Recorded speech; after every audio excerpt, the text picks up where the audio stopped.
Selamat pagi sahabat Alkitab yang terkasih. Marilah kita mengawali hari ini dengan melakukan perenungan akan firman Tuhan.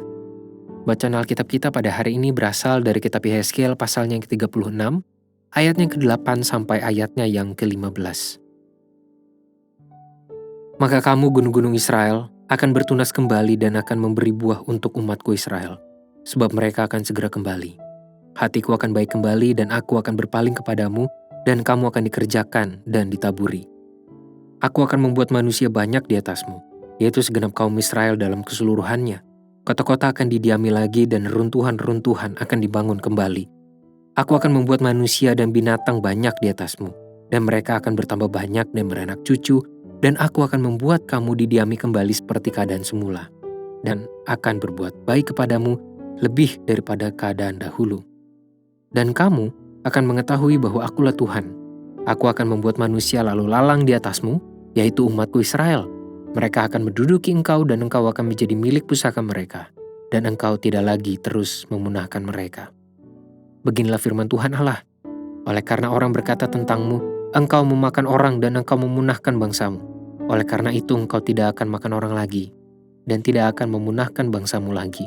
Demikianlah firman Tuhan Allah. Aku tidak lagi membiarkan orang membicarakan noda yang ditimbulkan bangsa-bangsa terhadap engkau, dan engkau tidak lagi menanggung pencelaan bangsa-bangsa, dan tidak lagi memunahkan bangsamu. Demikianlah firman Tuhan Allah. Sahabat Alkitab, setiap orang tentu memiliki pengalaman hidup dengan keunikannya masing-masing. Namun di tengah keberagaman pengalaman hidup, manusia itulah yang menciptakan ruang yang begitu besar untuk saling menghakimi. Hal ini pun berlaku dalam hidup beriman. Tidak sedikit orang beragama yang secara cepat membangun penilaian dan memberikan penghakiman kepada orang lain yang dianggap tidak lebih baik dari dirinya di hadapan Tuhan. Beberapa kelompok masyarakat yang mendapatkan label buruk atau berdosa pun menjadi target penghakiman secara iman.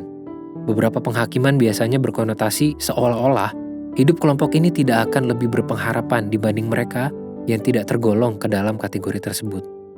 Apakah benar demikian? Pesan kenabian dari Yeremia hari ini sedang memberikan bukti bahwa Tuhan akan selalu memberdayakan hidup setiap orang yang bersedia mengalami proses pembentukan di dalam Dia. Janji tentang optimalisasi tanah Israel merupakan bentuk inisiatif Tuhan yang memberikan pengharapan bagi umat yang sedang berada di tanah pembuangan.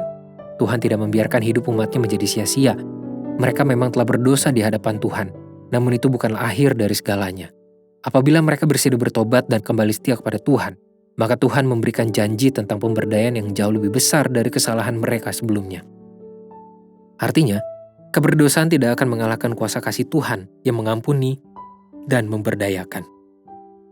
Sahabat Alkitab, setiap manusia tentu pernah melakukan kesalahan. Perbedaannya berada pada respons yang diberikan oleh masing-masing individu. Ada orang yang segera menyesali kesalahannya, ada yang membutuhkan waktu agak lama, dan ada lagi yang memang merasa tidak perlu mengalami perubahan. Intinya adalah, setiap kita selalu memiliki peluang dan pilihan untuk merespons kesalahan serta kekelaman hidup yang kita bangun masing-masing. Sebagai umat Tuhan, kita pun patut bersyukur bahwa Tuhan selalu memberikan peluang untuk mengalami perubahan tersebut. Oleh sebab itu, kita diharapkan bersedia untuk mengalami transformasi hidup di dalam Tuhan ke arah yang lebih baik. Ingatlah bahwa Tuhan tidak akan pernah membiarkan hidup setiap orang yang berserah, yang bersedia bertobat, dan mau diubahkan menjadi sia-sia hanya karena kesalahannya di masa lampau. Keberdosaan bukanlah penghalang kuasa Tuhan yang mampu mengubahkan dan memberdayakan setiap umat yang mau hidup di dalamnya. Kita hanya perlu membuka hati dan membangun kesediaan untuk dibentuk dan hidup di dalam Tuhan. Apakah Anda mau melakukannya? Marilah kita berdoa. Tuhan, terima kasih untuk kasih-Mu yang begitu besar, untuk tangan-Mu yang selalu terbuka, untuk merangkul kami, mendekap kami penuh cinta. Meski kami seringkali berdosa bersalah di hadapan Tuhan, tapi Tuhan selalu bersedia untuk mengampuni dan mengubahkan kami. Tolonglah kami Bapa, untuk segera menyadari segala kesalahan dan dosa kami, dan bersedia untuk mengalami perubahan di dalam Engkau. Hanya di dalam nama Tuhan Yesus kami berdoa. Amin.